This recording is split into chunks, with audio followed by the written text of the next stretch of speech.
Hello everyone, welcome back to your GRE preparation with Infinity Education. Today in our 19th class, we are going to learn about probability. What is probability? Probability is one by total. I know it's not clear yet, so that's why I have taken a small example. Suppose in a box, there is 2 brown ball, 3 red ball, and 5 green balls. So altogether we are having 10 balls. So if we want to find out the probability of red, so that should be 3 over 10. Because the total as 10, because 2 plus 3 plus 5, and what is want? Want means that particular thing that we are looking for, that is probability of red. So red is 3 number out of all the 10 balls. So that have to be 3 by 10. That is the way we can calculate the probability. Probability of anything should always be in between 0 and 1. The maximum value for probability can be 1. And the minimum value can be 0. And one more thing you should remember while doing the probability sums is that when you are getting any AND, you should use the plus, and when you are getting any OR, you should use the multiplication.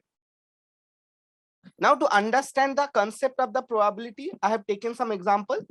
Let's look over there. Jack has a deck of 52 cards made up of 4 suites, each with card numbered 1 through 13.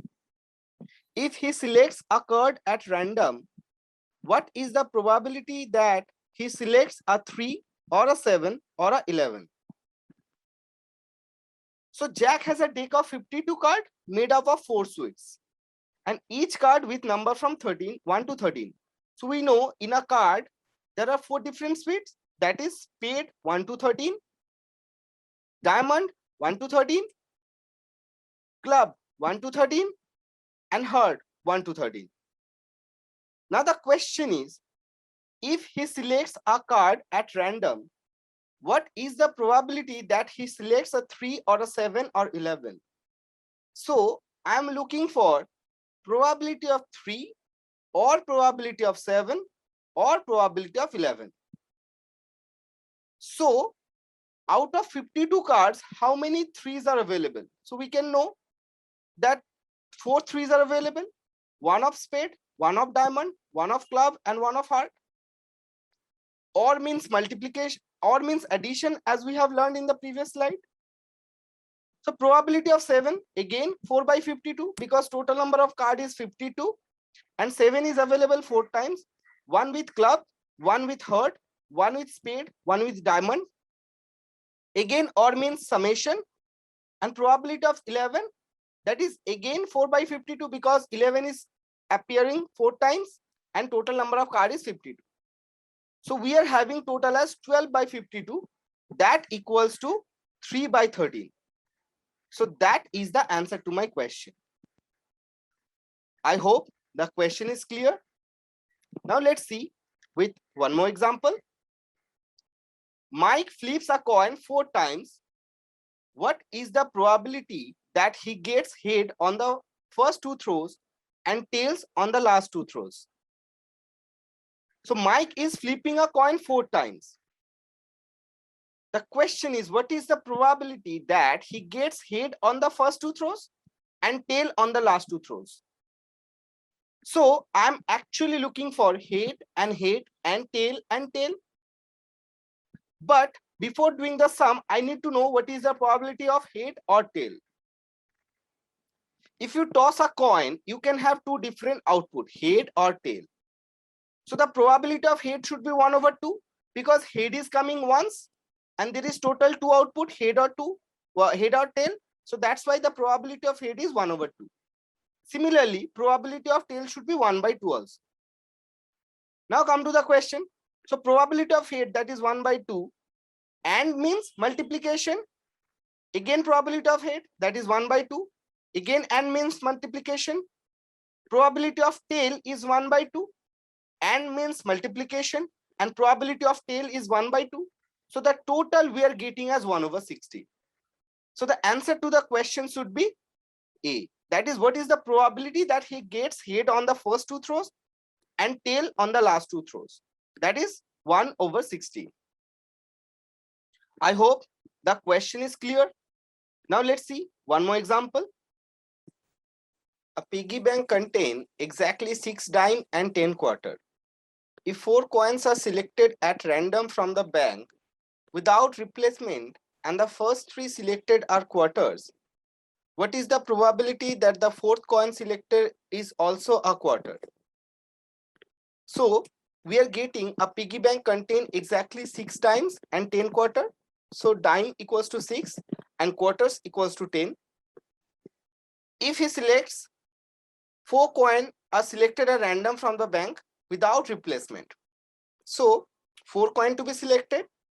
Now you have to understand what is the meaning of without replacement.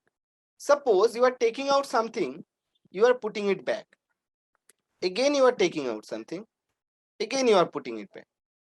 Again you are taking out something, again you are putting it back. So this one is called with replacement. So in case of with replacement, the total number remains same always. Now you have to also understand what is the meaning of without replacement. So suppose you have taken out something, you have not put it back. Again you have taken out something, but you have not put it back. Again you have taken out something and you have not put it back. That means when you are going without replacement, so the total decreases because you are not putting it back, and every time you are taking it out something from the total. So the question says if the first 3 selected are quarter, so that is already fixed, that first 3 selected are quarter. Now the question is, so if first 3 selected are quarter, so how many quarters are left now? 7. So what is the probability that the fourth coin selected is also a quarter? So quarter is left 7. So we know probability of anything is 1 by total. So 7 number should be in the 1 position because that is the number of things that we are looking for. And total, that is 7 plus 6, that is 13. So 7 by 13 is the answer to the question. I hope the question is clear. Now let's see with one more example. Ronnie has a bag of marbles that contains exactly 6 yellow marbles and 4 green marbles. If he removes 3 marbles at random without replacing any of the marbles, what is the probability that all 3 marbles selected will be green? So Ronnie has a bag of marbles that contain only 6 yellow marble and 4 green marble. So we are having yellow equals to 6 and green equals to 4. If he removes 3 marble at random without replacement, so we know without replacement means the total decreases. What is the probability that all the 3 marbles selected will be green? So I'm looking for green and green and green. So now if I choose the first one, and what is the probability to be green? Obviously it is 4 by 16. Sorry, 4 by 6 plus 4, that is 4 by 10. Because probability is 1 by total. So 1 is 4 because 4 number of greens are available and total is 6 plus 4 is 10. And means multiplication. What is the probability that next one should be green? So when you have taken out 1 green out, so now in the box it is left with 6 yellow ball and 3 green ball. So the next one should be green. The probability for that should be 3/9. Again, and means multiplication. Now 2 ball has been taken out. Now you are left with only 2 green balls and 6 yellow balls in the box. Now if you choose a ball, the probability for the green should be 2/8. Now if you do the simple calculation, 4 2s and 8 in the denominator will be cancelled. 3 and 9, so you are left with 3. So your answer should be 1/30. So is the answer to the question? I hope the question is clear. And we will be discussing some more questions regarding the probability in our next video. Kindly go through that.